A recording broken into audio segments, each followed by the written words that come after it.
In this final video on spherical coordinates, we will talk about derivatives. As we covered the derivations in detail for cylindrical coordinates in that video, I will keep this video short. Let's start by talking about the derivatives of the unit vectors with respect to the coordinates.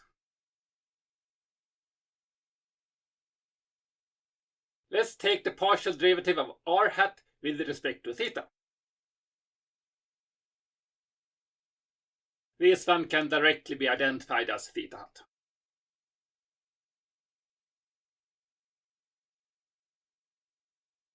Next is our partial derivative of theta hat with respect to theta. This one can also directly be identified as minus r hat.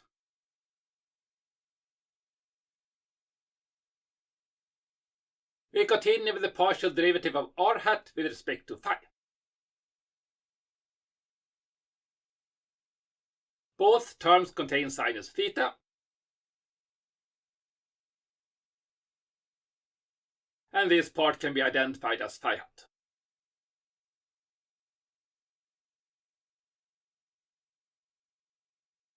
Next up is the partial derivative of theta hat with respect to phi. Now, cosinus theta is the common factor. And we can identify phi hat again.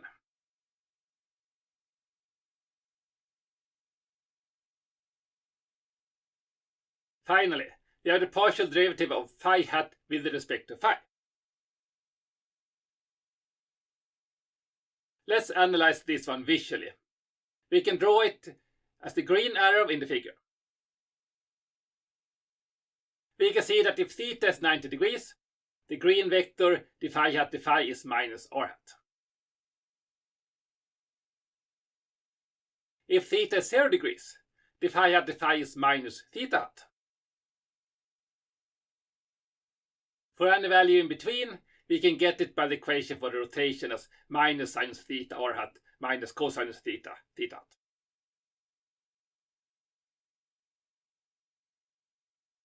These are all cases that will get an expression for the partial derivative. The remaining 4 cases are 0. We can directly see from this that it will be more complicated to take the time derivative of a vector or to calculate the vector gradient, tensor divergence, and vector Laplacian in spherical coordinates.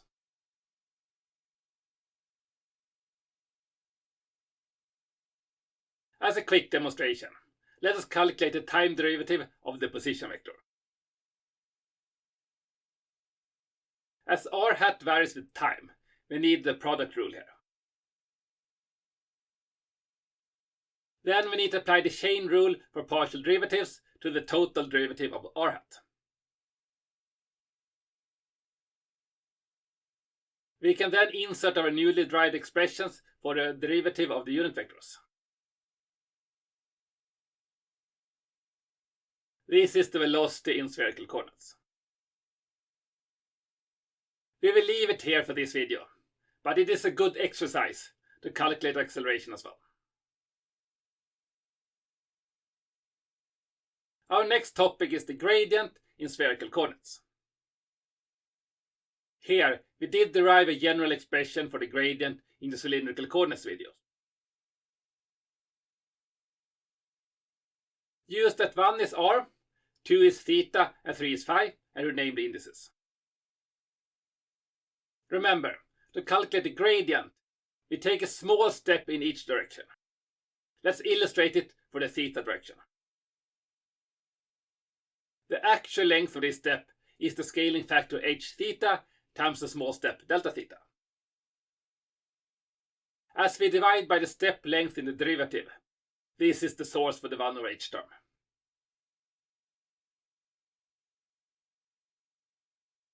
To get the gradient, simply insert the scaling factors.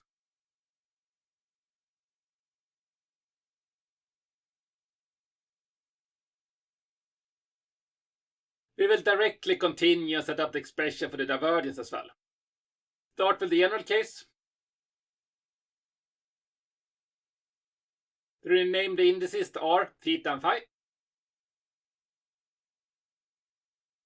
Then insert the values for the scaling factors h.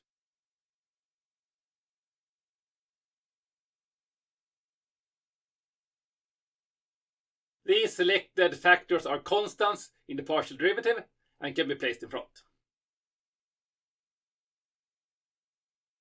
Then we can distribute this. And we can cancel some factors.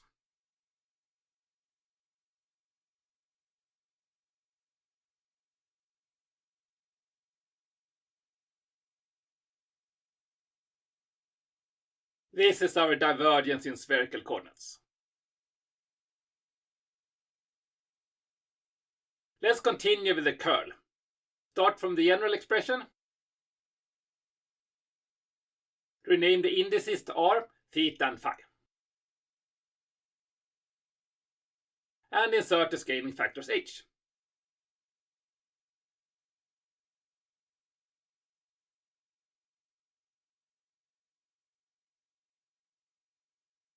These selected factors are constant in the partial derivative.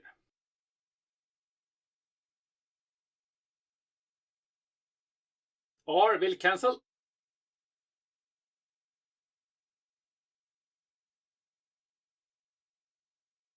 And we have our final expression for the curl in spherical coordinates.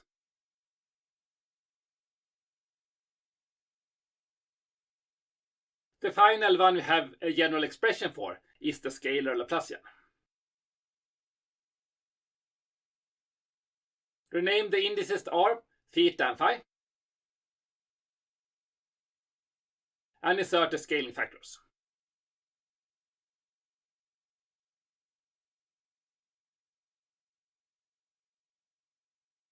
These will cancel.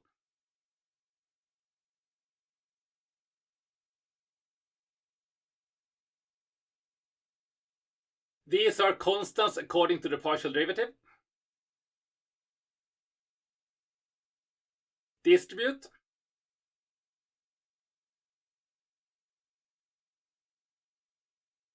And sinus theta cancels.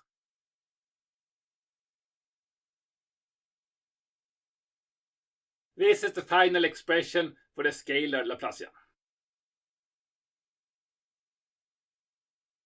Finally, let us demonstrate one of the harder examples and calculate the vector gradient. Start by creating the gradient operator by placing f outside.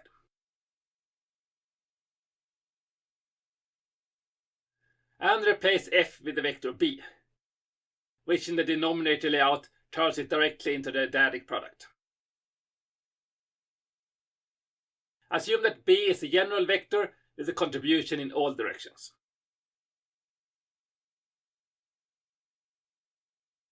Now we can calculate all 9 elements in the dyadic product.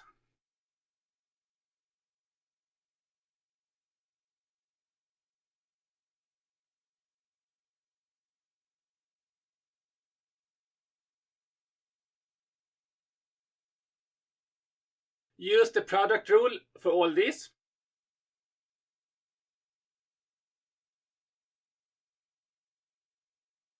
Same for all these.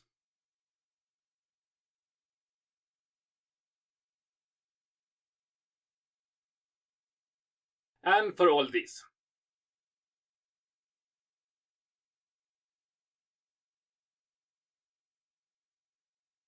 No unit vector depends on r, and all these are 0.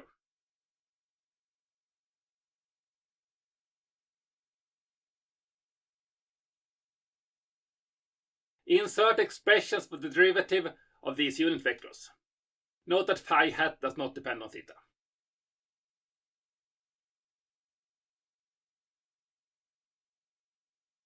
And insert expressions for the derivative of all these unit vectors.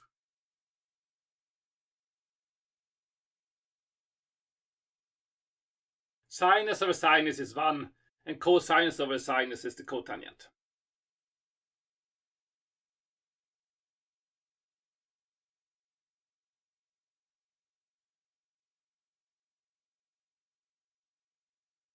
Collect all terms that belong to the same unit vectors. Same here. This is our final result for the vector gradient in spherical coordinates. Once we have this, we can also calculate the directional derivative through a traditional matrix multiplication.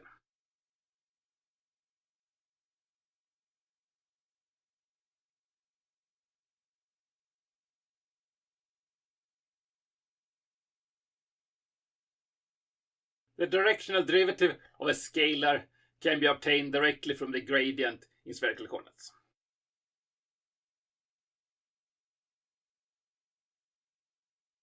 I will skip the derivation for the divergence of a tensor and just give you the final result.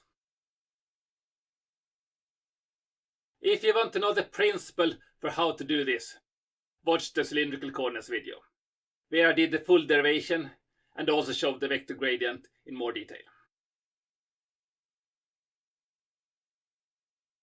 Similar, I will just show the final result for the Laplacian of a vector.